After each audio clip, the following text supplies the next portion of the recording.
Sarah Coleman had been teaching elementary school long enough to know that children rarely announce their pain out loud. They showed it in smaller ways, how they held their shoulders, how they avoided eye contact, how they flinched at ordinary sounds. After nearly 35 years in the same classroom, Sarah believed she had learned to read those quiet signs better than most. At 58, she was known around Maplewood Elementary as the teacher who never rushed. While others complained about paperwork and early mornings, Sarah arrived before sunrise, unlocking her classroom while the hallways were still silent. She liked those quiet minutes. They reminded her why she had chosen this life in the first place. Her room reflected her philosophy. Nothing flashy, soft colors, bookshelves worn from decades of use, a small reading corner with mismatched pillows donated by former parents. On the wall hung class photos stretching back years, rows of smiling faces, some now grown, some with children of their own. Sarah had no children herself. That fact no longer stung the way it once had, but it had shaped her in ways even she didn't fully understand. Teaching wasn't just a job to her, it was a commitment. A promise she renewed every morning when she turned on the lights and straightened the desks. On a gray Tuesday in early spring, the principal knocked on her door just as Sarah was reviewing lesson plans. "New student," the principal said gently. "Transfer, first grade." Sarah looked up, adjusting her glasses. "Mid-semester." The principal nodded. "Her name is Lily Harris, files thin." Thin files always made Sarah uneasy. They usually meant gaps, things not written down, things overlooked. Still, she smiled and thanked the principal, already mentally preparing a welcome routine. New students deserved extra care. That belief had guided her for decades. When the bell rang, children poured into the classroom, shaking rain from their jackets, laughing loudly as they found their seats. Sarah greeted each one by name, exchanging quick words, small reassurances. Everything felt ordinary, predictable. Then the door opened again. The principal stepped aside to let a small girl enter. Lily Harris. She was smaller than most of the other students, her sweater hanging loosely on her frame. Her hair was pulled back too tightly, as if someone had done it in a hurry. She didn't look around the room the way most children did. Instead, her eyes stayed fixed on the floor. "This is Lily," Sarah said warmly, kneeling to the child's level. "We're very happy you're here." Lily nodded, barely noticeable. She didn't speak. Sarah gestured to the desk she had prepared near the front, a simple name card resting on top. Lily walked to it without hesitation, moving carefully, like someone trying not to draw attention. As the day unfolded, Sarah found her gaze returning to the new student again and again. Lily followed instructions perfectly. She didn't fidget, didn't interrupt, didn't ask for help. On paper, she was the easiest student a teacher could ask for, and yet something felt wrong. During story time, Lily held her book too close to her chest, as if using it for protection. When another child laughed loudly, Lily stiffened. When Sarah walked past her desk, Lily's shoulders tensed, then relaxed once Sarah moved away. Experience whispered what logic could not yet prove. Children like Lily didn't demand attention. They waited to see if anyone would notice, and Sarah Coleman always noticed. By the second day, Sarah Coleman was certain her instincts hadn't been wrong. Lily Harris arrived early, slipping into the classroom before most of the other children. She sat at her desk without removing her jacket, hands folded neatly in her lap. When Sarah greeted her, Lily looked up just long enough to nod, then returned her eyes to the tabletop. It wasn't rudeness, it was caution. Throughout the morning, Lily followed every instruction with careful precision. She copied words exactly as written. She colored inside the lines. When called on, she answered in a voice so quiet Sarah had to lean closer to hear it. There were no mistakes, no distractions, no signs of misbehavior. And yet, when it came time for snack break, Lily didn't move. The other children eagerly opened their bags, crackers, apples, juice boxes. Lily remained still, staring straight ahead. Her lunch sat untouched inside her backpack. "Lily," Sarah said gently, crouching beside her desk, "you can have your snack now." Lily's fingers tightened around the edge of her chair. She shook her head once. "Not hungry?" Sarah asked, careful to keep her tone neutral. Another small shake of the head. Her eyes never met Sarah's. Sarah didn't push. She simply nodded and moved on, filing the moment away in the quiet mental ledger she kept for such things. At lunchtime, the pattern repeated. In the cafeteria, Lily sat at the end of the table, opening her lunch bag but making no effort to eat. When the lunch monitor walked by, Lily quickly closed the bag and slid it beneath the bench. Sarah, watching from across the room, noticed Lily's hand disappear into her jacket pocket instead. Later, when the class returned, Sarah found a crumpled napkin tucked into Lily's sleeve. Inside it was half a sandwich, folded tightly as if meant to be hidden. That night, Sarah lay awake longer than usual. One missed meal could mean many things: nerves, shyness, a sensitive stomach. 2 meals raised questions. 3 began to form a pattern. Experience told her not to jump to conclusions, but it also warned her never to ignore repetition. On the 3rd day, Sarah decided to try a different approach. During independent reading time, she sat beside Lily, not facing her directly.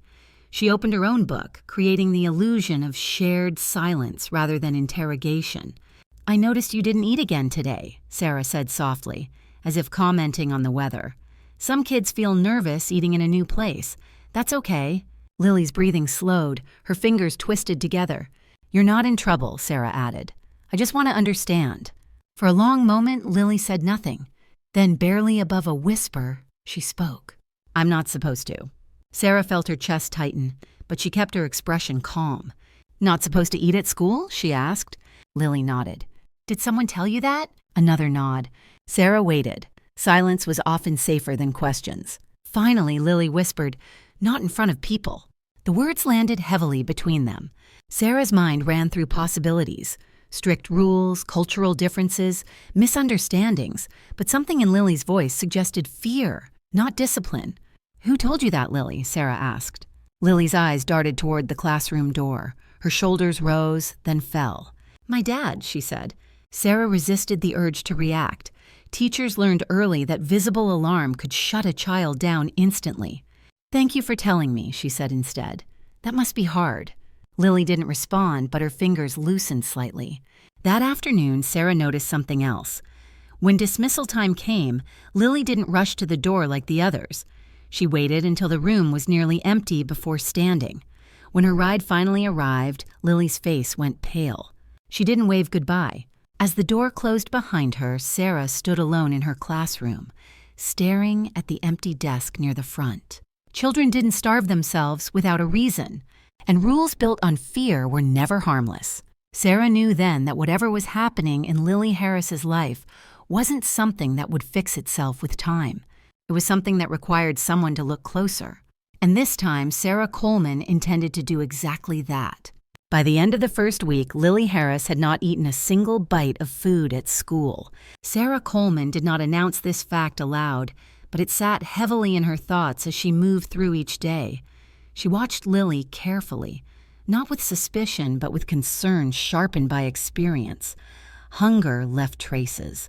It softened voices, dulled eyes, slowed movements. Lily showed all of it. During math, Lily rested her head against her hand more often than the other children. During writing time, her pencil pauses grew longer. She never complained, never asked to go to the nurse. She simply endured. On Friday morning, Sarah noticed Lily wince while opening her backpack. It was subtle, just a flicker of pain across her face before it disappeared. Sarah made a mental note. Later that day, during art class, Lily worked with unusual intensity. She drew carefully, pressing the crayon hard against the paper. When Sarah leaned closer, she saw the picture taking shape: a small house, a fence, and a single figure standing far away from everyone else. "That's very detailed," Sarah said gently. Lily froze, then nodded without looking up. "Would you like to tell me about it?" Sarah asked. Lily hesitated, then shook her head. Her grip tightened around the crayon until her knuckles turned white. Sarah didn't press. She thanked Lily for sharing her work and moved on, but the image stayed with her. Children often drew what they couldn't say: distance, isolation, separation. That afternoon, Sarah asked the school counselor if there was any additional background information on Lily. The counselor pulled up the file and frowned. "There's not much here," she said. "Homeschooled until recently. Father and stepmother. No prior school reports." "Any medical notes?" Sarah asked. None on record. Sarah nodded, though the lack of information unsettled her. In her career, silence in paperwork often spoke louder than detailed reports. On Monday, Sarah decided to test a small boundary. During snack time, she placed a bowl of soft fruit on her desk. Nothing special, just sliced bananas and apples she kept for students who forgot their food. "If anyone would like some extra fruit, you're welcome to it," she announced casually. Several children came forward. Lily stayed seated, eyes fixed on her hands. Sarah waited until the room settled, then approached Lily's desk quietly. "You're allowed to have some too," she said. Lily's breath caught. Her eyes flicked toward the other students. "I can save it for later," Sarah added. "You don't have to eat it now." Lily swallowed hard. "I'm not allowed," she whispered again. "Is it because you're at school?" Sarah asked. Lily shook her head. "Is it because other people can see you?" This time Lily nodded. Sarah sat in the empty chair beside her, lowering her voice. "Lily," she said carefully, "rules are supposed to keep children safe, not scared." Lily's hands trembled slightly. "He says it's gross," Lily murmured. Sarah felt a chill move through her chest. "What is?" she asked. Lily didn't answer. Instead, she raised her hand toward her mouth, then dropped it back into her lap as if remembering something she wasn't supposed to do. Sarah leaned back, giving her space. "Thank you for telling me what you can," she said. "You don't have to explain anything else today."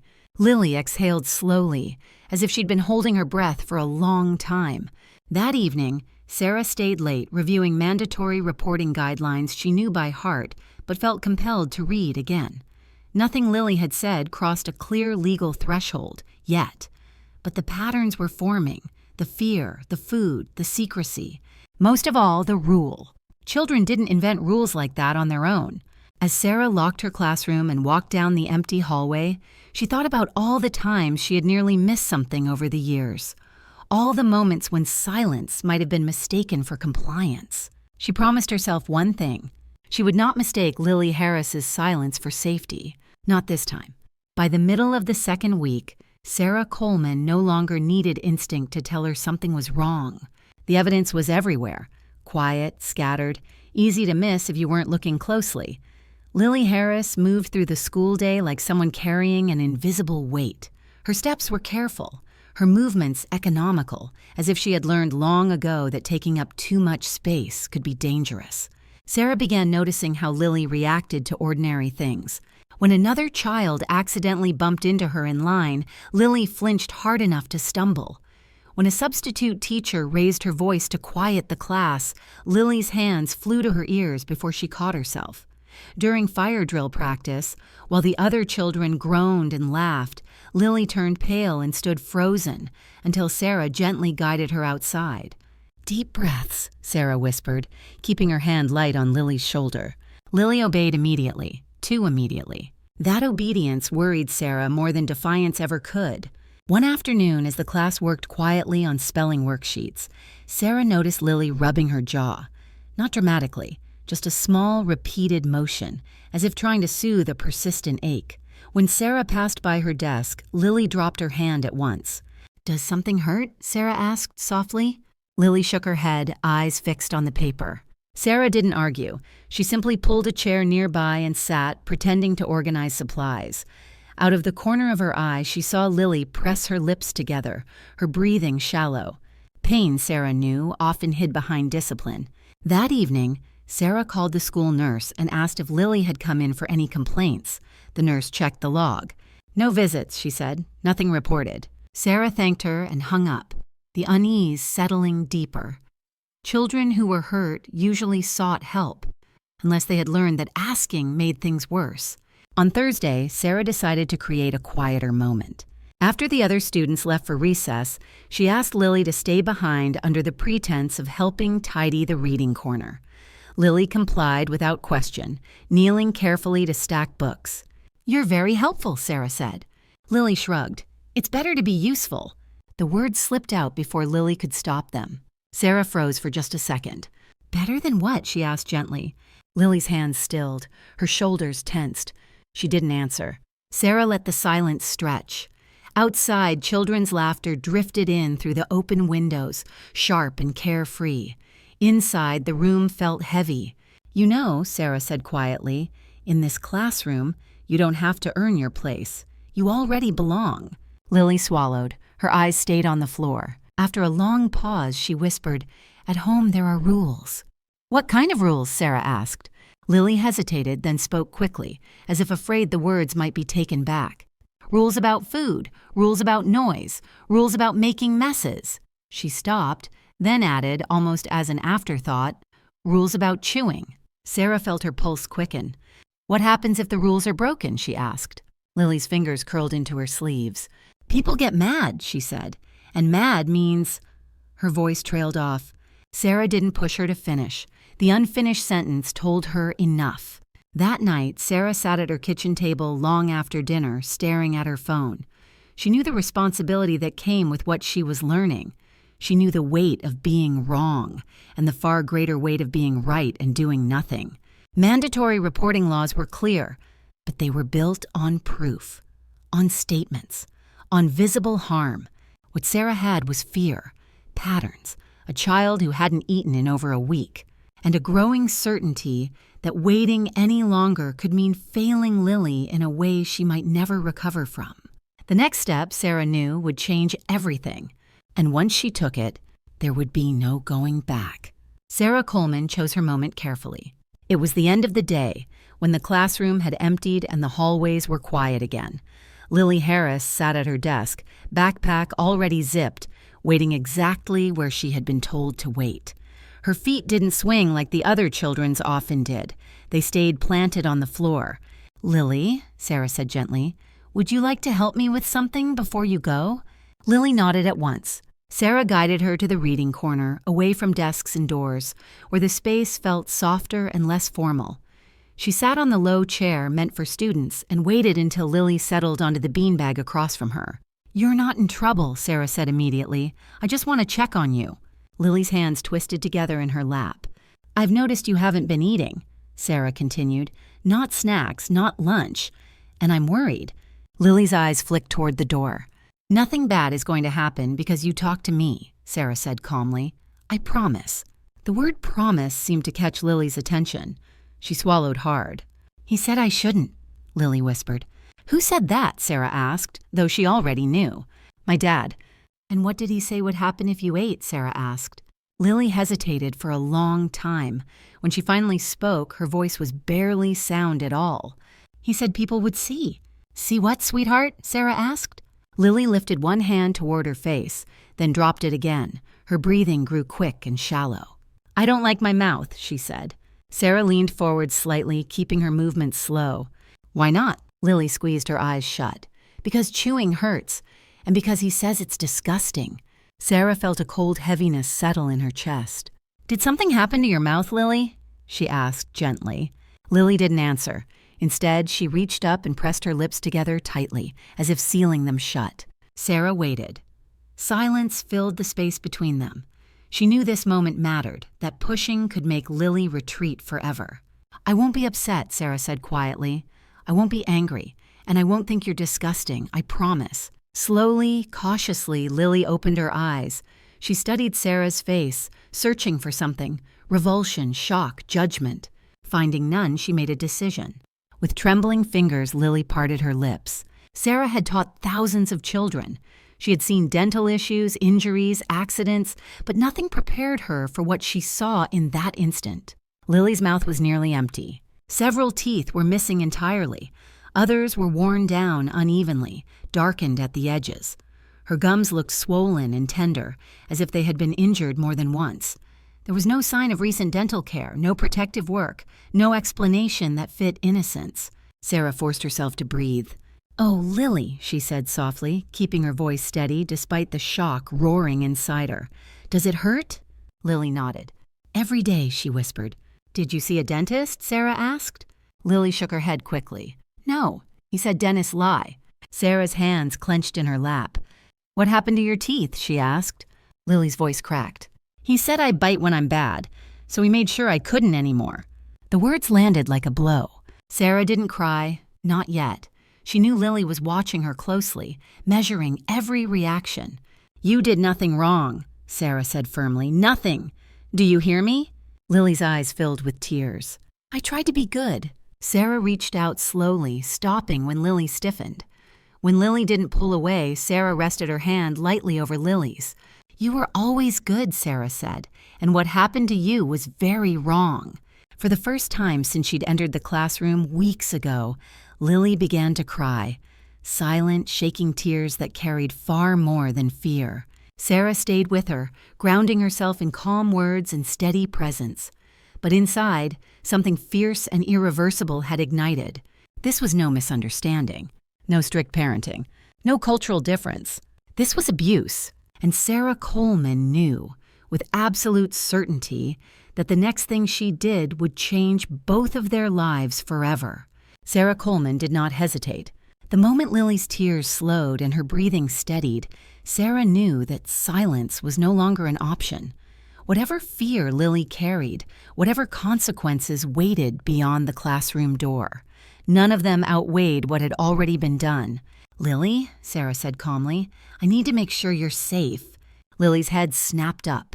Panic flashed across her face. "Please don't tell them," she whispered. "He'll be mad." Sarah knelt in front of her so they were eye to eye. "I'm not telling to get you in trouble," she said. "I'm telling so no one can hurt you anymore." Lily searched her face, trembling. "Am I bad?" she asked. The question broke something open inside Sarah. "No," she said firmly, "you're not bad, not even a little." Sarah guided Lily to the nurse's office, keeping her voice light, her hand steady on Lily's shoulder. She didn't explain details in the hallway. She didn't whisper. She walked with purpose. The nurse took one look at Lily and her expression changed. Within minutes, the principal was called, then the school counselor, then the district protocol Sarah had hoped she would never need. Sarah sat beside Lily in the small office, her chair angled protectively between Lily and the door. Lily clutched the sleeve of Sarah's cardigan as if letting go might make everything disappear. A social services representative arrived shortly after, followed by a pediatric specialist from the nearby hospital. They spoke softly, carefully using words meant to reassure rather than frighten. Lily leaned closer to Sarah. "Will I have to go home?" she whispered. Sarah took a slow breath. "Not right now," she said honestly. "Right now, they're going to make sure you're okay." The hospital was quiet when they arrived, its bright lights softened by evening calm. Lily was examined gently, every movement explained before it happened. Sarah stayed within arm's reach the entire time. The doctor's face grew more serious with each passing minute. "She's in pain," the doctor said quietly to Sarah, just out of Lily's hearing. "And she's malnourished. We need to admit her for observation." Sarah nodded, though her throat felt tight. Lily sat stiffly on the bed, hands folded, eyes fixed on the blanket. "Am I in trouble?" she asked again. "No," Sarah said, brushing a strand of hair from Lily's face. "You're being helped." As paperwork was filled out and phone calls were made, Sarah realized something that surprised even her. She wasn't afraid. She wasn't thinking about consequences, complaints, or angry phone calls from parents. She wasn't thinking about her job. She was thinking about one small girl who had carried too much pain in silence, and how close she had come to being missed entirely. Later that night, a social worker named Miss Alvarez sat across from Sarah in a quiet room. "We'll need to contact Lily's father and stepmother," she said, "and we'll begin an investigation immediately." Sarah nodded. "And until then?" she asked. Miss Alvarez hesitated. "We'll arrange temporary placement once Lily is medically stable." Sarah glanced through the glass window at Lily, who lay curled on the hospital bed, staring at the ceiling as if afraid to close her eyes. "She trusts me," Sarah said quietly. Miss Alvarez looked back at Lily, then at Sarah. "I can see that," she said. The words hung between them, heavy with implication. As the night stretched on, Lily finally drifted into a restless sleep. Sarah sat in the chair beside her, hands folded, watching the slow rise and fall of Lily's chest. Somewhere between the beeping monitors and the hushed footsteps in the hallway, Sarah understood the truth of what she had done. She had crossed a line, and she would cross it again if she had to, because this time she had chosen not to look away, and Lily Harris would never face what came next alone. Morning came quietly. Soft light filtered through the hospital blinds as Lily Harris lay curled on her side, one thin arm wrapped around a small stuffed bear a nurse had given her during the night.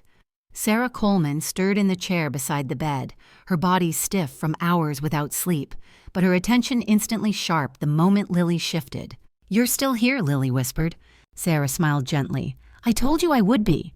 Lily nodded, as if confirming something important to herself, then closed her eyes again. A few hours later, Dr. Nguyen entered the room with a clipboard in hand. Her expression was professional, composed, but her eyes carried weight. "Miss Coleman," she said softly, "may I speak with you outside for a moment?" Sarah followed her into the hallway, every step heavy with anticipation. "We've completed the initial evaluations," Dr. Nguyen began. "Lily is severely underweight for her age. Her nutritional levels indicate prolonged restriction, not a recent issue." Sarah closed her eyes briefly. "And her mouth?" she asked. Dr. Nguyen exhaled slowly. "The damage to her teeth and gums isn't consistent with decay or neglect alone. There are signs of repeated trauma over time. Some teeth appear to have been forcibly damaged or removed." Sarah's stomach twisted. "This didn't happen accidentally," Dr. Nguyen continued, "and it didn't happen all at once." Sarah leaned against the wall, steadying herself. "Will she recover?" she asked. "With treatment," the doctor said carefully. "Yes, but it will take time. And trust." Inside the room, Lily watched cartoons with the volume low, her eyes following the screen without really seeing it. When Sarah returned, Lily searched her face. "Am I sick?" she asked. "No," Sarah said, sitting beside her. "You're hurt, and they're helping you heal." Later that afternoon, Miss Alvarez returned with 2 uniformed officers. They didn't enter the room. They stood quietly near the door, respectful and unobtrusive. "We've spoken to Lily's father and stepmother," Miss Alvarez told Sarah in a low voice. "They deny any wrongdoing." Sarah felt a familiar surge of anger, but it was no longer sharp. It was cold and steady. "They say Lily has behavioral problems," Miss Alvarez continued, "that she hurt herself, that they were trying to manage her." Sarah looked back at Lily, silent, small, curled inward. "That doesn't align with what we're seeing," Sarah said. Miss Alvarez nodded. "It doesn't align with the medical evidence either." That evening, a child psychologist visited Lily. She spoke gently, letting Lily draw while they talked. Sarah watched from a chair near the wall, saying nothing, simply being there. After the session, the psychologist stepped outside with Sarah. "Lily shows signs of long-term fear conditioning," she said. "She's learned that basic needs, like eating, are tied to punishment. That doesn't come from imagination." Sarah's hands curled into fists. "What happens now?" she asked. "We proceed carefully," the psychologist replied. "But make no mistake, this is a serious abuse case." As night fell, Lily struggled to eat the soft food offered on her tray. She hesitated before every bite, wincing slightly as she chewed. Sarah stayed beside her. "You can stop any time," she said. "You're in control." Lily nodded and tried again. It was the smallest act, but it felt monumental.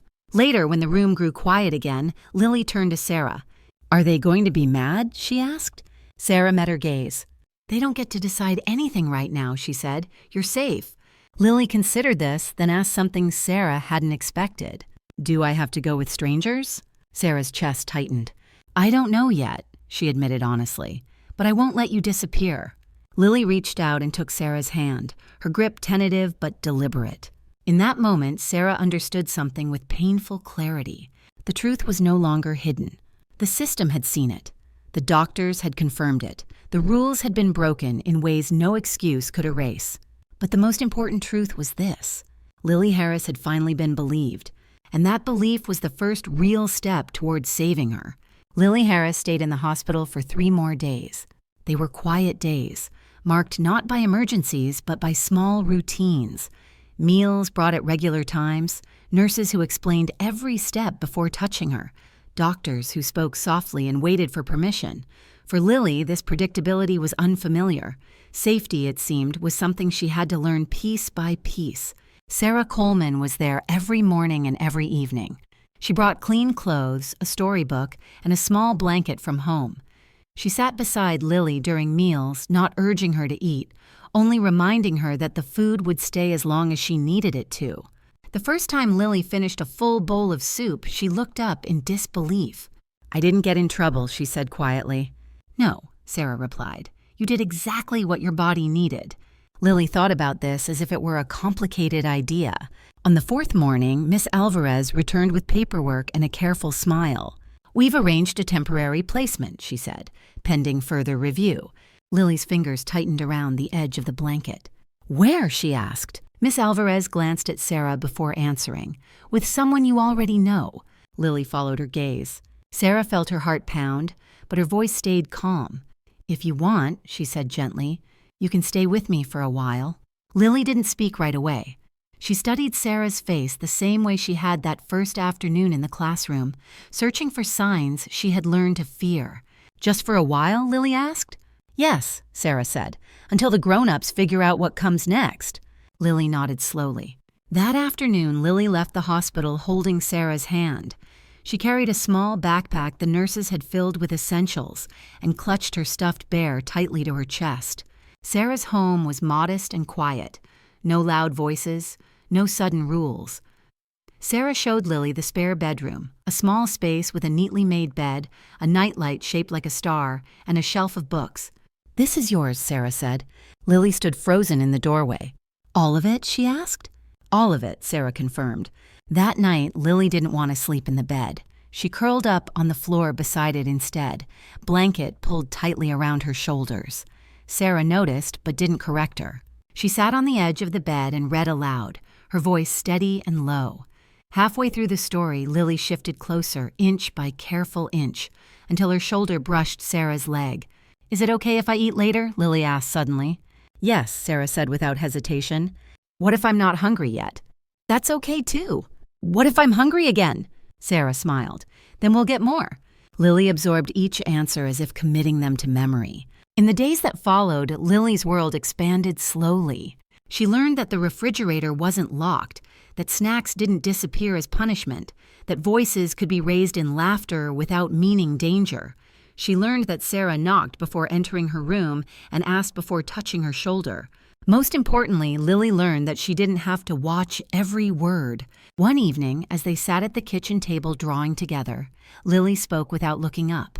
"Can I stay here tomorrow too?" Sarah's chest tightened. "Yes," she said, "you can."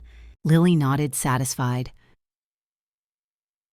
Later that night, Sarah found Lily asleep in the bed for the first time. The blanket pulled up to her chin, the stuffed bear tucked under her arm. Her face looked softer, less guarded. Sarah stood in the doorway for a long moment, overwhelmed by the quiet miracle of it. Healing, she knew, didn't happen all at once. It happened in moments like this. Moments where a child dared to believe that this time, just maybe, the place she had landed was safe. The phone call came 3 days later. Sarah Coleman had just finished washing the dinner dishes when her phone vibrated on the counter. Lily was in the living room coloring quietly, her legs tucked beneath her on the couch. She looked up when Sarah answered, instinctively reading the tension in her posture. "Tucked away." "Miss Coleman," Miss Alvarez said on the other end, her voice measured, "I wanted to inform you before you heard it elsewhere. Lily's father has retained legal counsel." Sarah felt a familiar tightening in her chest. "I assumed he would." "They're contesting the placement," Miss Alvarez continued. "They claim Lily was removed without cause." Sarah closed her eyes briefly. "And the medical reports?" "They dispute them," Miss Alvarez said. "They're arguing Lily has behavioral issues and a history of self-harm. They're framing this as a misunderstanding." Sarah's hand curled around the phone. Across the room, Lily watched silently. She had learned to recognize the sound of danger long before she had words for it. That night, Lily barely touched her dinner. Sarah didn't comment. She simply sat with her, matching her pace, reminding her gently that the food would wait. Later, as Sarah tucked her into bed, Lily asked the question she had clearly been holding all evening. "Are they coming to get me?" Sarah sat on the edge of the bed, choosing her words with care. "They're trying to change what the grown-ups decided," she said. "But that doesn't mean they get to take you." Lily's hands gripped the blanket. "They said I was bad," she whispered. "They said people like me don't get choices." Sarah leaned forward, her voice steady. "They were wrong." The next day, a letter arrived. It was formal, cold, filled with language designed to intimidate, claims of overreach, accusations of emotional manipulation, threats of professional consequences. The name of a well-known law firm sat at the top. Sarah read it once, then again. It warned of complaints to the school district, of legal action, of reputational damage. She folded the letter carefully and placed it in a drawer. Lily didn't need to see it, but Lily sensed the shift anyway. That afternoon, a knock came at the door. Sarah opened it to find a man in a tailored suit, his smile practiced and thin. "I represent Lily Harris's family," he said smoothly. "I'd like to speak with you." "No," Sarah replied calmly. His smile didn't falter. "This doesn't have to be difficult." Sarah stepped fully into the doorway, blocking the view inside. "This is not an appropriate time," she said, "and any communication should go through the proper channels."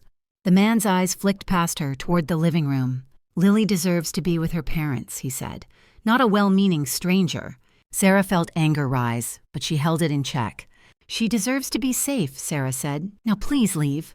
The man studied her for a moment longer, then nodded. "This isn't over." When the door closed, Sarah leaned against it, exhaling slowly. From the hallway, Lily's small voice floated toward her. "Was that for me?" Sarah knelt down, meeting her gaze. "Yes," she said honestly, "but they don't get to decide your life right now." Lily thought about this, then asked, "What if they win?" Sarah didn't answer immediately. She took Lily's hands in hers, warm and solid. "Then we keep telling the truth," she said, "and we don't stop." That night, Lily woke from a nightmare, crying out, her body shaking. Sarah held her until the fear ebbed, whispering reassurances she hoped would someday take root. Outside, the house was quiet. Inside, a line had been drawn. They had tried to take Lily back, using power, threats, and polished words. But Sarah Coleman knew something they didn't. This wasn't just a case anymore. It was a child who had learned what safety felt like, and Sarah was prepared to fight for her, even if it meant standing alone. The courthouse was quieter than Sarah Coleman had expected. No dramatic scenes, no raised voices echoing through the halls, just the steady shuffle of papers, the low murmur of conversations, and the unmistakable weight of decisions that would change lives. Sarah held Lily's hand as they walked inside. Lily wore a simple blue dress Sarah had laid out the night before. She had insisted on brushing her own hair carefully, as if preparing for something important. "Am I in trouble?" Lily asked softly. "No," Sarah said, squeezing her hand. "You're being heard." They were guided into a small courtroom, not the kind meant for spectacle. The judge sat behind a plain wooden bench, her expression serious but not unkind. A court-appointed advocate sat nearby along with Miss Alvarez and Dr. Nguyen.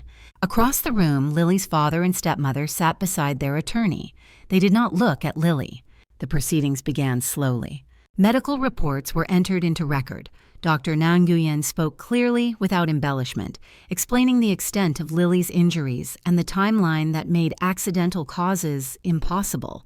The child psychologist described Lily's fear responses and the behavioral conditioning consistent with prolonged abuse. Sarah listened, her jaw tight, every word confirming what her heart had already known. Then the attorney for Lily's parents spoke. He painted a picture of misunderstanding, of a difficult child, of overwhelmed parents who had made mistakes but meant no harm. He suggested Sarah had misinterpreted what she saw, driven by emotion rather than evidence. Sarah remained still. She did not interrupt. She did not react. When it was her turn to speak, she stood slowly, hands clasped in front of her. "I'm not here as an expert," she said evenly. "I'm here as someone who noticed." The judge looked at her. "Please explain." Sarah took a breath. "I noticed a child who didn't eat for days," she said. "A child who flinched at kindness. A child who believed basic needs were something she had to earn." She paused. "I noticed fear where there should have been trust." The judge nodded once. Lily was not required to testify in open court. Instead, a brief recorded statement was played, Lily's voice small but steady, answering simple questions with careful honesty. When it ended, the room was silent. The judge leaned forward. "This court does not decide based on convenience," she said. "It decides based on safety." She looked directly at Lily's parents. "The evidence presented today indicates a clear and ongoing risk to this child." Sarah felt her breath catch. "Effective immediately," the judge continued, "Lily Harris will not be returned to her parents' custody." Lily's grip on Sarah's hand tightened. "Temporary guardianship will remain in place," the judge said, "with further review to determine long-term placement." The gavel struck once. That was all. No speeches, no applause. just the sound of a door closing on one chapter of Lily's life. Outside the courtroom, Lily looked up at Sarah, confusion and hope warring on her face. "Does this mean I can stay?" she asked. "For now," Sarah said softly. "Yes." Lily nodded slowly, absorbing the answer. As they walked out into the afternoon light, Sarah felt the weight she had been carrying shift, just slightly. Justice, she knew, rarely arrived all at once. Sometimes it came in careful steps. And today one of those steps had been taken. For the first time, the truth had been weighed. And it had been believed. Life did not suddenly become easy after the court hearing. There were still appointments, evaluations, and meetings filled with careful language and measured expressions. There were still nights when Lily Harris woke up trembling from dreams she couldn't yet put into words. Healing, Sarah Coleman had learned, was not a straight line, but something had changed. The fear that once hovered constantly at the edges of Lily's world had loosened its grip. On the first morning after the hearing, Lily sat at the kitchen table eating oatmeal, slowly and deliberately. She paused after each bite, glancing up at Sarah as if waiting for a reaction. Sarah simply sipped her coffee and smiled. "You can keep going," she said. "I'll let you know if we're out." Lily hesitated, then took another bite. And another. By the end of the bowl, she looked genuinely surprised. "No one got mad," she said. "No one ever will," Sarah replied. Lily didn't answer right away. Instead, she slid off her chair and wrapped her arms around Sarah's waist, holding on with quiet intensity. Sarah rested a hand on Lily's back, feeling how small and fragile she still was. At school, Lily returned to Sarah's classroom, not as a student, but as a visitor. The administration had arranged for her to transition slowly, surrounded by familiar faces.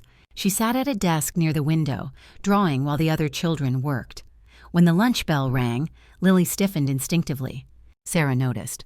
She knelt beside her and whispered, "You don't have to decide anything right now." In the cafeteria, Lily carried her tray with both hands, her shoulders tight. She sat down at the table and stared at the food. Minutes passed. Then Lily picked up her spoon and took a bite. Nothing happened. No yelling, no punishment, no consequences. A smile crept across her face, tentative but real. That afternoon, as they walked home, Lily stopped suddenly on the sidewalk. "Miss Sarah?" she asked. "Yes." "What do I call you now?" The question caught Sarah off guard. "You can call me whatever feels right," she said. Lily thought carefully. "At night," she said slowly, "when I wake up scared, I want to call someone who stays." Sarah's throat tightened. "You can call me Sarah," she said.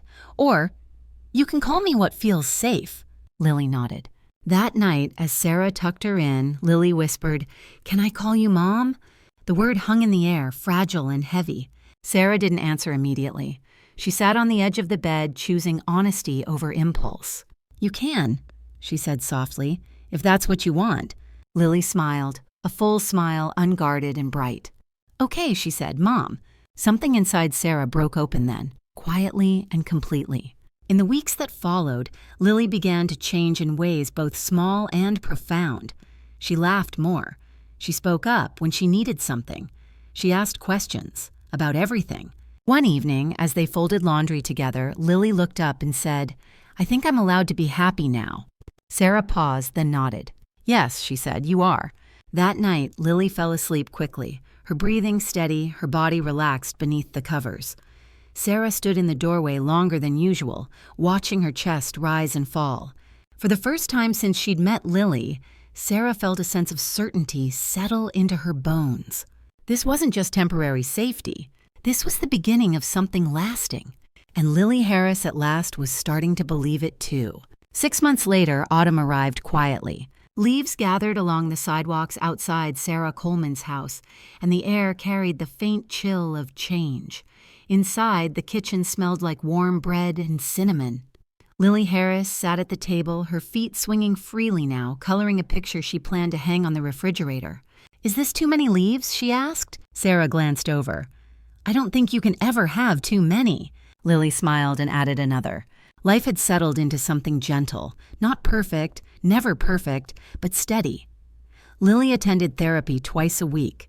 She had regular dental appointments. Some nights were still hard, filled with questions that didn't have simple answers. But the fear no longer ruled every moment.